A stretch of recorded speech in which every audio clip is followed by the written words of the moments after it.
जय श्री राधे कृष्णा। हमारे YouTube channel में आप सभी का फिर से स्वागत है। दोस्तों, जो व्यक्ति प्रतिदिन हरिवंश पुराण की कथा का श्रवण करता है उसके यहाँ पुत्र संतान की प्राप्ति अवश्य होती है। जिनके यहाँ कन्या ही कन्या हो रही है, जो व्यक्ति हरिवंश पुराण की कथा सुनते हैं उनको पुत्र संतान की प्राप्ति अवश्य होगी। तो दोस्तों, आज हम आपको हरिवंश पुराण से कथा सुना रहे हैं। हरिवंश पुराण कथा श्रवण करने के लिए आपको पूरब की तरफ मुख करके बैठना चाहिए और दोनों पति पत्नी को ये इस कथा का श्रवण करना चाहिए। दोनों पति पत्नी कथा को बीच में बिल्कुल भी ना छोड़ें, संपूर्ण कथा का श्रवण करें। जब आप संपूर्ण कथा का श्रवण करेंगे तो आपको फल अवश्य मिलेगा। तो दोस्तों, हरिवंश पुराण कथा के आपको श्रवण कराए उससे पहले जो भी नए सदस्य हमारे इस वीडियो को देख रहे हैं, जो हमारे चैनल पर पहली बार आए हैं, कृपया इस चैनल को सब्सक्राइब करें, लाइक करें, ज्यादा से ज्यादा शेयर करें और बगल में बेल आइकन बटन दबाना ना भूलें, जिससे हम जो भी वीडियो बनाएं उन सभी का नोटिफिकेशन आपके पास में पहुंचे और हमारी सभी वीडियो का आपको लाभ मिले। बोलो हरिवंश पुराण की जय। गुरुर्ब्रह्मा गुरुर्विष्णु गुरुर्देवो महेश्वर, गुरुर् साक्षात् परब्रह्म तस्मै श्री गुरुवे नमः। अखंड मंडलाकारं व्याप्तं येन चराचरं तत्पदं दर्शितं येन तस्मै श्री गुरुवे नमः। नारायणं नमस्कृत्य नरं चैव नरोत्तमं देवीं सरस्वतीं व्यासं ततो जयमुदीरयेत्। बोलो व्यास जी महाराज की जय। बोलो विष्णु भगवान की जय। बोलो हरिवंश पुराण की जय। नेमिषे सूतमासीन मपि वाद्या महामतिं कथामृता रसस्वादा कुशलम सौनिको ब्रवीत। एक समय सौनक आदि 88,000 ऋषियों ने श्री सूत जी से पूछा कि इस कलयुग में पुत्र प्राप्ति के लिए कोई कथा का वर्णन कीजिए। वैसे तो आपने कई पुराणों का वर्णन किया है, उनकी कथा का श्रवण कराया है और वैसे तो पुत्र के लिए अनेक उपाय बताए हैं, परंतु सबसे ऊपर हरिवंश पुराण है। हरिवंश पुराण का सभी को श्रवण करना चाहिए।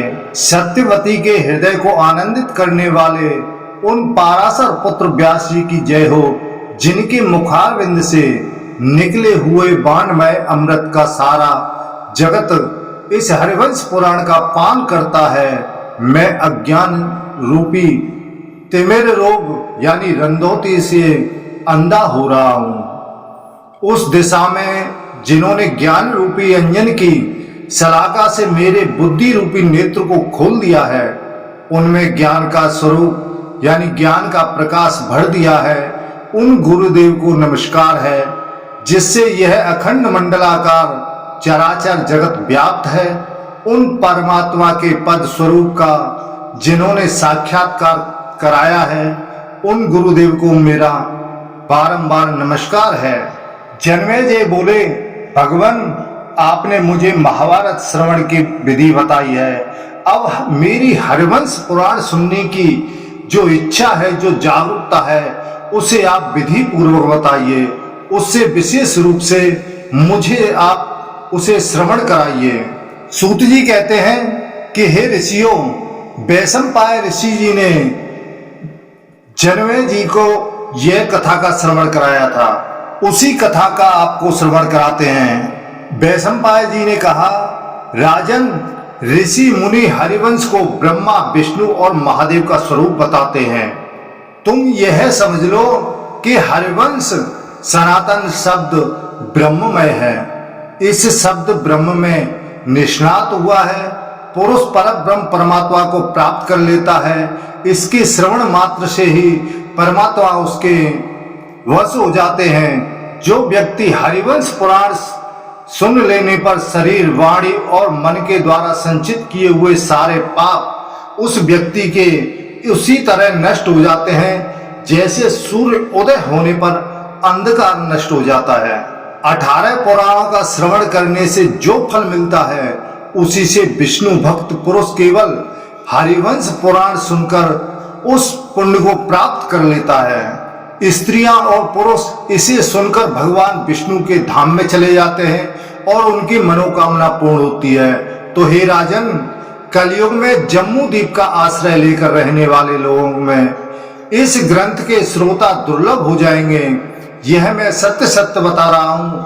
पुत्र की अभिलाषा रखने वाली स्त्रियों को भगवान विष्णु के इस यश का श्रवण करना चाहिए।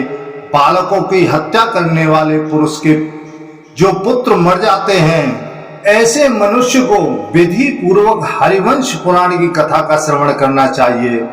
जो गुरु चंद्रमा, अग्नि और सूर्य की तरफ अपना मुख करके बाथरूम पेशाब करता है अथवा जो वीर्य को छोड़ता है, वह पुरुष जन्मांतर में वीर्यहीन यानी नपुंसक हो जाता है। जो स्त्री फूलों और फलों का नाश तथा बालकों की हत्या करने वाली होती है, जो फलों को काटती है तथा बालकों का माता पिता से वियोग करा देती है, उन्हें छुड़वा देती है, जो दूसरी स्त्रियों के गर्भ गिराने वाली और प्राय ऐसी ही स्त्रियों के संपर्क में जो स्त्री रहती है, इस तरह की सारी स्त्रियां अपने पापों के कारण 5 प्रकार के दोषों से युक्त हो जाती है।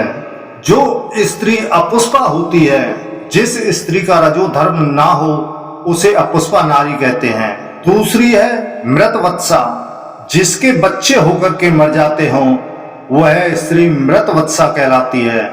तीसरी काकवंध्या, जिसके एक ही संतान हो और उसे दूसरी संतान प्राप्त ना हो, उसे काकवंध्या कहते हैं। चौथी है कन्या प्रजा, जिनको पुत्र की प्राप्ति ना हो, उसे कन्या ही कन्या हो रही हो, उसे कन्या प्रजा कहते हैं। और पांचवी है श्राप युक्ता, जिस स्त्री का गर्भ गिर जाता है उसे श्राप युक्ता कहते हैं।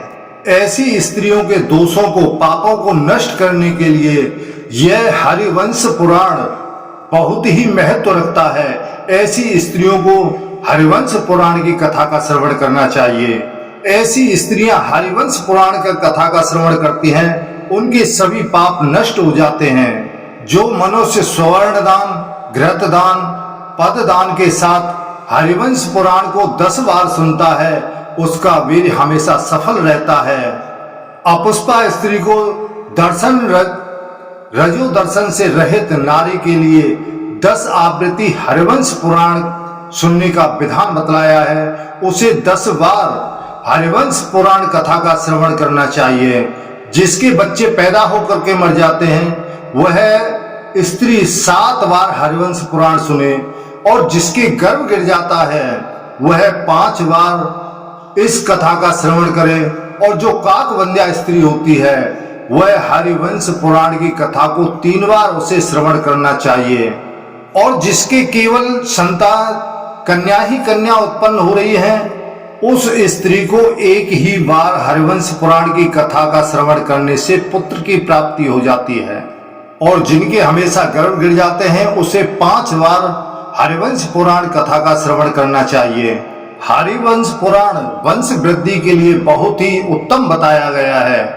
इसका पाठ या श्रवण दोनों पति पत्नी को या तो 9 दिन में पूरा सुनना चाहिए, या 21 दिन में, या फिर 41 दिन में। इन दिनों में इस कथा का श्रवण अवश्य करना चाहिए। इन दिनों में जो भी स्त्री और पुरुष इस कथा का श्रवण करेंगे, उनकी मनोकामना अवश्य पूर्ण होगी।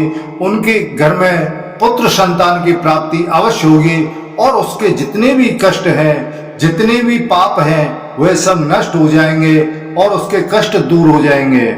इस कलयुग में यह एक बहुत ही साधारण सा हरिवंश पुराण की कथा का श्रवण कराया है।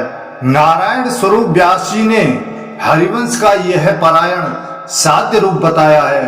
कलयुग में नवपरायण और 21 दिनों का पारायण श्रोता को अभीष्ट फल की सिद्धि प्राप्त करने वाला होता है। 31 दिनों में पूर्ण होने वाला हरिवंश पारायण यज्ञ नारी के बंध्यावत्स दोष को दूर करने वाला होता है, उसका नाश करने वाला होता है। यदि कोई स्त्री और पुरुष हरिवंश पुराण का कथा का श्रवण करते हैं, उनको पहले गो व्रत करना चाहिए और व्रत के अंत में उसका पारायण करना चाहिए। गो व्रत क्या है और इसका पारण करने से क्या होता है, वह हम आपको बता रहे हैं। इसमें 1 महीने का व्रत होता है। स्त्री को चाहिए कि वह मन में अत्यंत प्रसन्न हो। चतुर्थी तिथि को प्रातःकाल उठकर नियम पूर्वक गौ व्रत आरंभ करें। प्रातःकाल से सूर्य अस्त होने तक, जब तक गाय चरने गई हो और जब तक गाय घर लौट करके ना आ जाए संध्या के समय में, तब तक अन्न और जल को ग्रहण नहीं करना चाहिए। इसे गौ व्रत कहा जाता है। जब गाय द्वार पर आ जाए तब बछड़े सहित उसकी विधिवत पूजा करनी चाहिए। उसे प्रचुर मात्रा में घास भूसा देकर स्वयं भी यवनादि यानी अन्न ग्रहण करना चाहिए और जल ग्रहण करना चाहिए। इस प्रकार किसी भी मास के शुक्ल पक्ष की चतुर्थी को नारी यह व्रत आरंभ करती है, उसे 1 मास तक निभाए। तो हे राजन, इस तरह यह स्त्री और जो पुरुष इस व्रत को करेगा, ऐसे स्त्री पुरुष को उत्तम पुत्र की प्राप्ति होती है। वह भगवान विष्णु को प्रसन्न कर लेता है और उसकी मनोकामना पूर्ण करते हैं। उसके पश्चात ये हरिवंश पुराण की कथा का श्रवण करना चाहिए और कथा श्रवण करने के पश्चात में गाय को हरा चारा या भूसा अवश्य खिलाना चाहिए। ऐसा करने से उसकी मनोकामना पूर्ण होती है। तो दोस्तों, आज हमने आपको हरिवंश पुराण के प्रथम दिन की कथा का श्रवण कराया है। ध्यान रहे, जब आपने कथा का श्रवण शुरू कर दिया है तो इस कथा को बीच में बिल्कुल नहीं छोड़ना चाहिए। इस कथा को रोजाना प्रतिदिन अवश्य श्रवण करना चाहिए, जिससे आपकी मनोकामना पूर्ण हो और आपको उत्तम पुत्र की प्राप्ति हो। तो दोस्तों, यह वीडियो आपको कैसा लगा? हमें उम्मीद है अच्छा लगा होगा। कृपया चैनल को सब्सक्राइब जरूर करें। जय श्री राधे कृष्णा। बोलो हरिवंश पुराण की जय। बोलो विष्णु भगवान की जय। बोलो व्यास जी महाराज की जय।